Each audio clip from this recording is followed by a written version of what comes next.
करते हो, देखते भी हो, कहीं फ्यूचर में आपके दिमाग में वो चीज़ हो? एक्चुअली मेरी ऑटोबायोग्राफी ऑलरेडी लिखी हुई है, वो एडिटिंग में है फिलहाल। वो मुझे डिसाइड करना है कि मुझे कब रिलीज़ करना है। अब by the grace of God मेरी ज़िंदगी में इवेंट्स होते रहते हैं, तो मुझे चैप्टर्स ऐड करने पड़ते हैं हमेशा उसमें। तो अभी तक 25 या 26 चैप्टर्स लिखे हुए हैं and it's actually into editing at the moment as we speak, लेकिन I don't know the date when I am gonna release it. हर कोई बुक में कोई ना कोई कंट्रोवर्सी होती है। सॉरी आई कांट बुक में कोई एक ना एक कंट्रोवर्सी होती है। क्या लगता है कंट्रोवर्सी जानबूझ करके डाली जाती बुक को ज़्यादा बुक में कह रहे हैं आप? मुझे नहीं पता।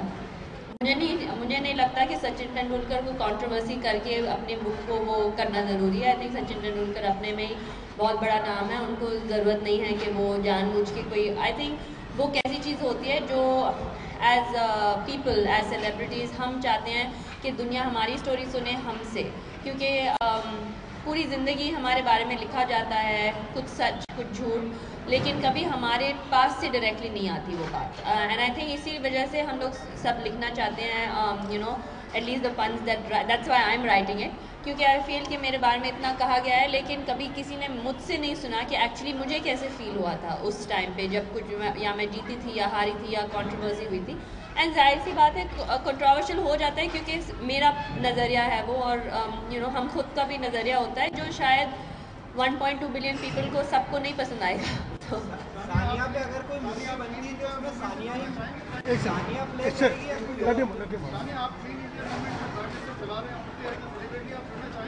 मैंने ऑलरेडी कर लिया हुआ है मुझे। जी जी, आप गूगल करें, यूट्यूब पे जाएं तो आपको मिल जाएगा। प्रेगनेंसी टेस्ट पर विवाद दिखाया हुआ है, बॉक्सिंग में साई ने टेस्ट करवाए हैं, उसको लेकर के विवाद है, कुछ महिला संगठन। मैंने इस बारे में नहीं सुना।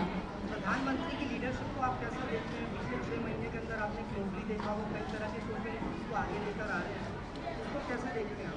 आई थिंक कि जिस चीज़ों से मैंने उनसे मुलाकात की थी, 2 बार मेरी उनसे मुलाकात हुई है, और आई थिंक कि ही इज़ एक्सट्रीमली डायनामिक, और वो बहुत you know as a sports person मुझे ऐसे लगता है कि वो हमें बहुत इंस्पायर कर रहे हैं और कोशिश कर रहे हैं कि यू नो इंडिया एक लीडिंग स्पोर्ट्स नेशन भी बने, not just you know an economic nation या IT नेशन। तो आई थिंक कि definitely we are moving in the right direction, and you know under his leadership hopefully we will become a sporting nation.